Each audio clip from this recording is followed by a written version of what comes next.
आप सदरे महफिल स्टेज पर तशरीफ़ फरमा,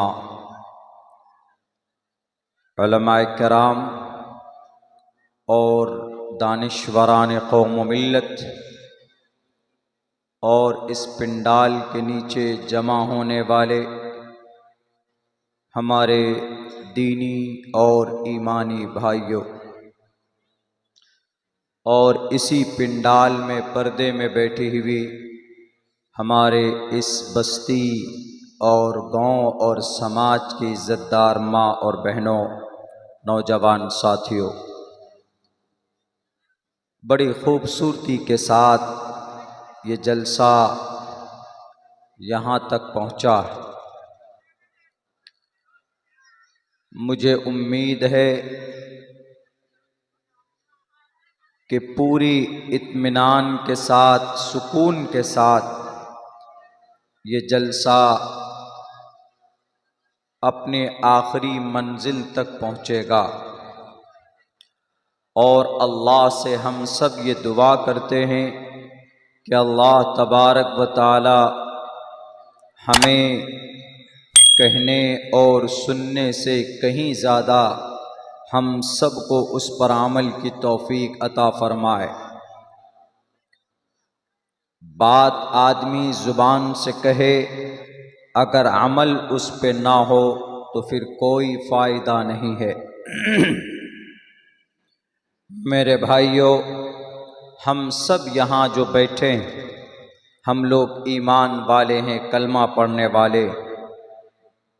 इसका मतलब एक अल्लाह को मानने वाले हैं और उस अल्लाह ने 1,24,000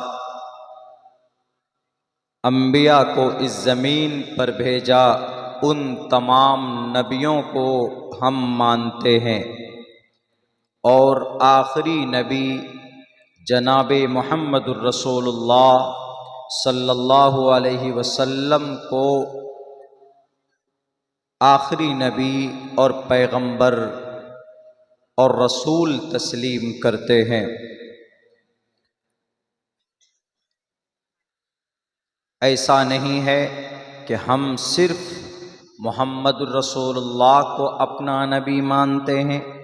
उनसे पहले जितने भी अंबिया आए उनमें से किसी को नबी नहीं मानते, ऐसा नहीं है। अल्लाह के नबी सबसे आखिर में आए, बिल्कुल लास्ट में।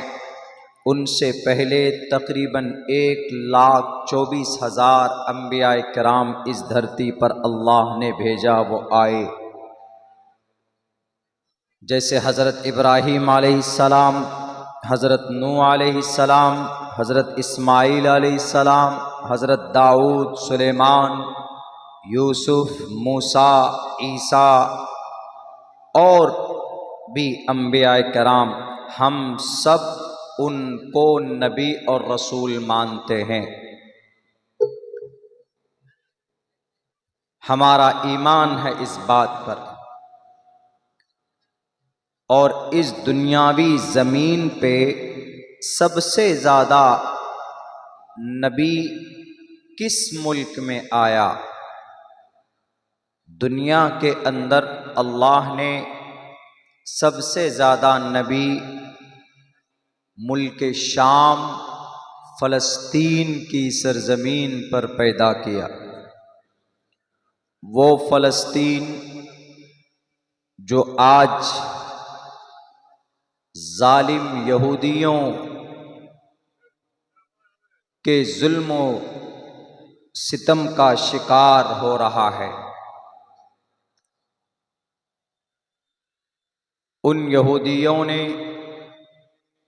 मासूम, लाचार, बेबस इंसानों और बच्चों का खून किया है।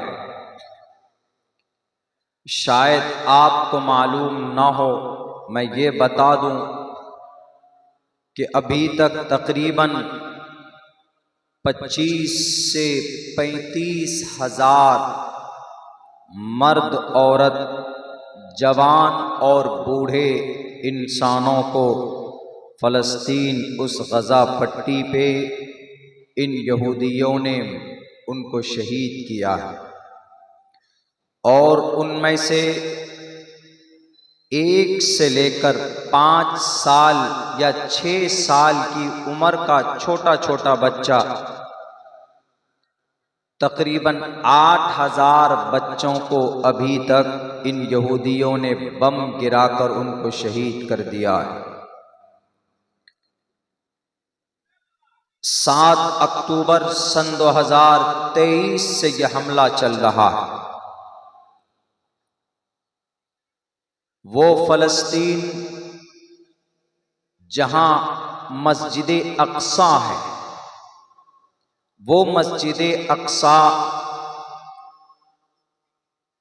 जिस मस्जिद की तरफ जनाबे मोहम्मदुर रसूलुल्लाह सल्लल्लाहु अलैहि वसल्लम ने रुक करके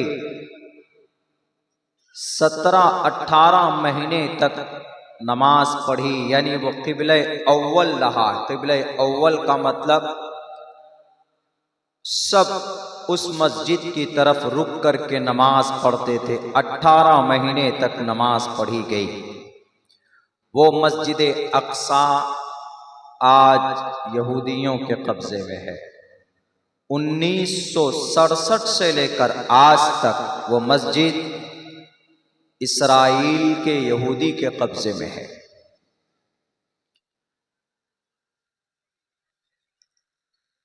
हमारे भारत में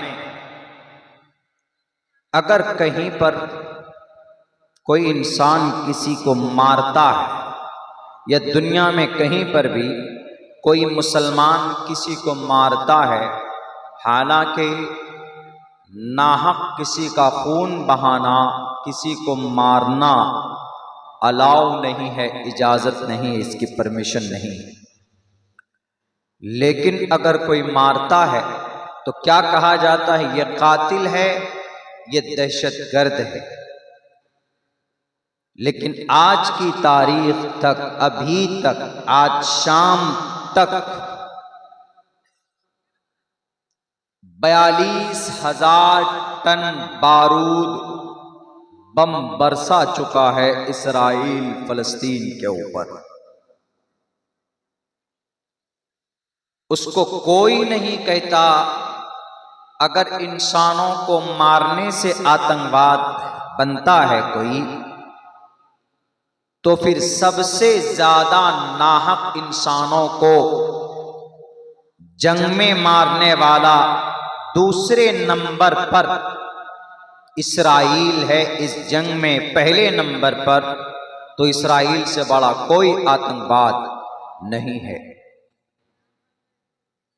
इंसानों को मारना, बच्चों को शहीद करना, औरत की इज्जत लूटना, बूढ़ों को मारना जो निहत्थे होते हैं, लाचार होते हैं, बेबस होते हैं। जंग के भी कवानीन होते हैं, उसूल व आदाब होता है, लेकिन इन तमाम चीज़ों को पसे पुश्त डालकर इन इसराइलियों ने, इन यहूदियों ने गजा में, फ़लस्तीन में पिछले 2.5-3 महीने से बम बरसा रहा है, बारूद गिरा रहा है। कोई उनको रोकने वाला नहीं है, कोई उनका हाथ पकड़ने वाला नहीं। इस्लाम की नजर में, दुनिया की नजर में ये बहुत बड़ा जुर्म है। अल्लाह के नबी ने भी जंग लड़ी है, मोहम्मद रसूलुल्लाह ने भी जंग लड़ी है, लेकिन जनाबे मोहम्मद रसूलुल्लाह सल्लल्लाहु अलैहि वसल्लम ने किसी इंसान का एक कतरा खून अपनी तलवार से नहीं बहाया। आपने 27 जंगें लड़ी है, एक नहीं 27। लेकिन कोई माए का लाल ये नहीं कह सकता कि मोहम्मद रसूलुल्लाह ने किसी इंसान का कत्ल किया हो जंग के मैदान में। नहीं, जंग का मतलब मासूम बच्चों को शहीद करना नहीं है, लेकिन ये कर रहे हैं कौन लोग? ये यहूदी लोग। पता है ये कौन सी कौम है? ये वो कौम है जो 2000 साल तक ये कौम गुलाम थी, गुलाम। लेकिन आज की तारीख में इतनी ताकतवर कौम है, इतनी ताकतवर कौम है कि पूरी दुनिया के इंसानों को, मुल्कों को, बादशाहों को, पूरी दुनिया के राजनेताओं को अपना गुलाम बना लिया इस कौम ने। मैं असल वो बताना चाहता हूं आप लोगों को कि ये कौम जो कमजोर थी इतनी ताकतवर कैसे हो गई, और हम कौम जो बुलंद बाला थे हम कैसे इतने कमजोर हो गए। पूरी दुनिया में आप यहूदियों को उंगली में गिन सकते हैं, सिर्फ 1.5 करोड़ की तादाद है इन यहूदियों की, सिर्फ 1.5 करोड़। और मुसलमान कितने हैं पूरी दुनिया में? 150 करोड़, 1 अरब 50 करोड़ पूरी दुनिया में। और यहूदी कितने? 1.5 करोड़ मात्र। लेकिन इन यहूदियों ने इतनी मेहनत की, इतनी मेहनत की, इतनी मेहनत की है, ज्यादा दिन नहीं हुए इसको मेहनत किए हुए, सिर्फ 75 साल में इस कौम ने अपनी तकदीर खुद अपने हाथों से लिखकर अपनी तकदीर बदल ली इन्होंने। और हम मुसलमान अपने आप को आज तुर्रम खां समझते हैं, हालांकि सबसे आला और अरफा कौम है मुसलमान। वअंतुमुल आलौन वला तहिनु वला तहज़नु वअंतुमुल आलौन इन कुंतुम मुमिनीन। तुम्हें डरने की जरूरत नहीं, तुम्हें घबराने की जरूरत नहीं है, तुम ही सरबलंद रहोगे, लेकिन शर्त यह है कि तुम्हें मोमिन बनकर रहना पड़ेगा। अगर तुम मोमिन हो तो वअंतुमुल आलौन हो, मोमिन नहीं हो तो जिल्लत और रुसवाई तुम्हारी दुनिया के अंदर, तुम्हारी जिंदगी के अंदर पीछा नहीं छोड़ेगी। तो ये यहूदी कौम इतनी ताकतवर कैसे हुई और हम इतने कमजोर कैसे हुए, इसके ऊपर थोड़ा एनालाइज करते हैं हम लोग जरा इस जलसे में। ये ऐसी कौम है कि इनके पास कोई जगह नहीं थी। अभी जो इसराइल बसा है, ये इसराइल की अपनी जगह नहीं है, ये फलस्तीन है। असल में फलस्तीन के ऊपर कब्जा कर लिया। बीच में एक छोटी सी जगह दी थी, किसने? एक छोटी सी जगह दी थी बरतानिया ने यरूशलेम में कि ये यहूदी तुम यहीं पर बसो। आहिस्ते आहिस्ते जंग करते करते करते करते, टांग फैलाते फैलाते फैलाते वो 80% फलस्तीन के ऊपर उन्होंने कब्जा कर लिया। सिर्फ 20% फलस्तीन बचा हुआ। इतनी ताकत आई कहां से इन यहूदियों में? कहां से इतनी ताकत आई?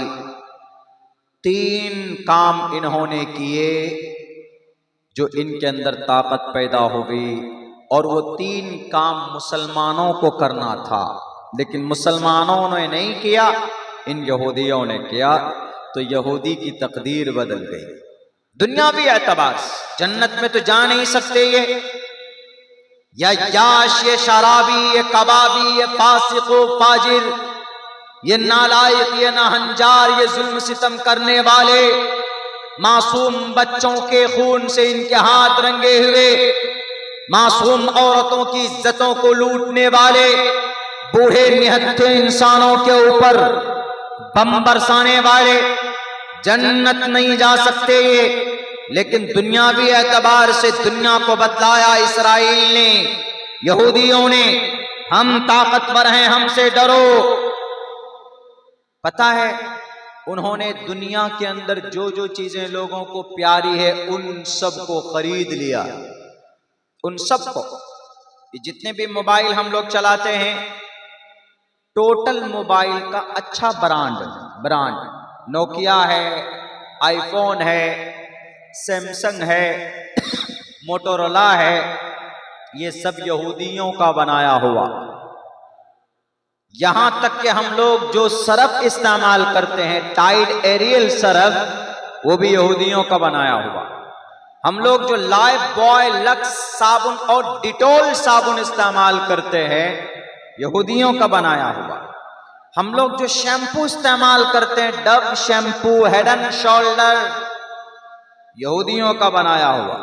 हम लोग जो सुबह उठते हैं, ब्रश करते हैं, कॉलगेट, यहूदियों का बनाया हुआ। बताइए, पिज्जा बर्गर हमारे बच्चे खाते हैं शहरों में ज्यादा चलता है, यहूदियों का बनाया हुआ। गर्मी का जमाना आए, ठंडा, Pepsi, Coca Cola, Mirinda, Sprite, Thums Up वगैरह वगैरह, 7 अप, यहूदियों का प्रोडक्ट है, यहूदियों का बनाया हुआ। हमारी समाज की औरतें लिप बाम, क्रीम, बालों में, सर में जो बाल हैं उसमें कलर करने के लिए लॉरेल कलर, गार्नियर कलर, ये सब यहूदियों का बनाया है। यानी इन यहूदियों ने ऐसा किया कि दुनिया के तमाम इंसानों को अपना गुलाम बना लिया और पैसा इतना कमाया, इतने मालदार हुए ये यहूदी कि सबको पैसों और डॉलर देकर खरीद लिया। पूरी दुनिया के तकरीबन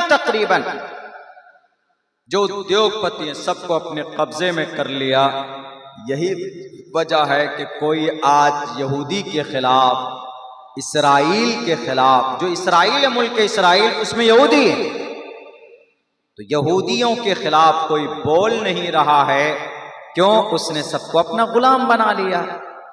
अच्छा, उन्होंने क्या काम किया?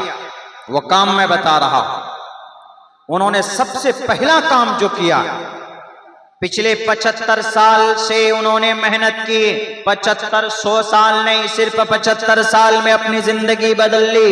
इन यहूदियों ने सिर्फ 75 साल में अपनी तकदीर उन्होंने बदल डाली और पूरी दुनिया को बता दिया कि हम गुलाम थे। पिछले 2000 साल से हम गुलामी करते थे। हमको जो चाहता था मारता था, हमको जो चाहता था पकड़कर पीट देता था, लेकिन अब हम गुलाम नहीं, हम दुनिया को गुलाम बनाएंगे। और उन्होंने दुनिया को गुलाम बनाया। पिछले 75 साल में इतनी मेहनत की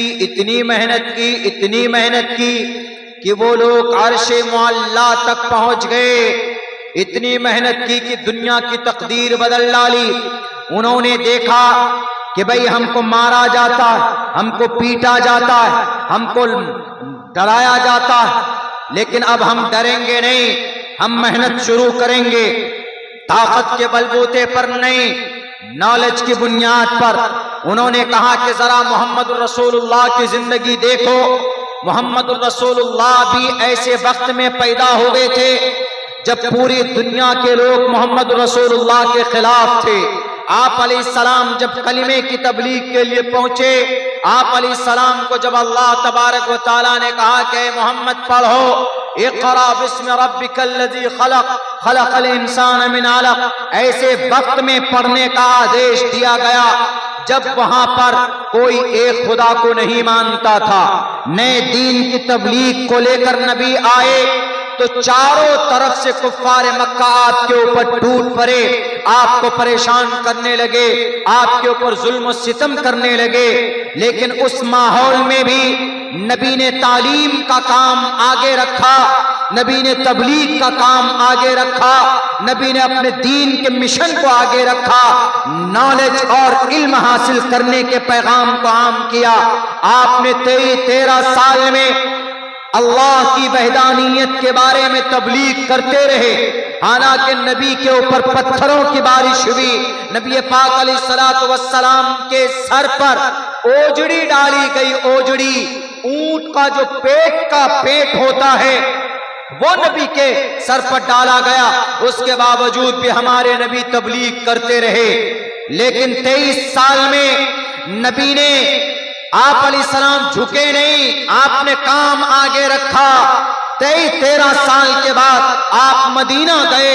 10 साल तक मदीने से आप तबलीग का काम करते रहे। सिर्फ 23 साल में नबी ने 1,24,000 सहाबा को पैदा किया।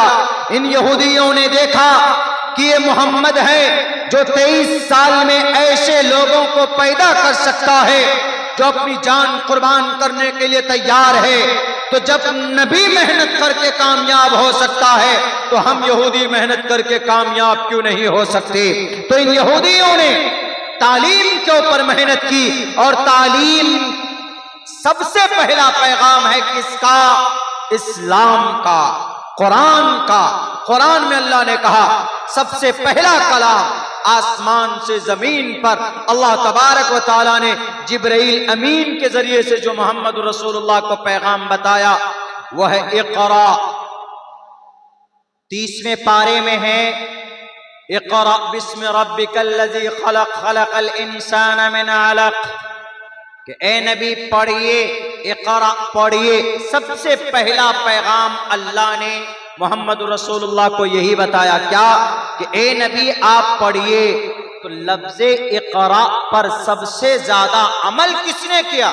हम मुसलमानों ने नहीं किया, यहूदियों ने ज्यादा अमल किया। यहूदियों ने लफ्ज़े इक़रा पर अमल किया। यही वजह है कि आज पूरी दुनिया में घूम कर देखिए, बड़ी बड़ी यूनिवर्सिटी, बड़े बड़े कॉलेजेस, बड़े बड़े स्कूल अगर किसी की है तो वो यहूदियों की है। दुनिया में सबसे ज्यादा पढ़ा लिखा अगर कोई है तो वो यहूदी लोग हैं, यहूदी पढ़े लिखे होते हैं। और उन्होंने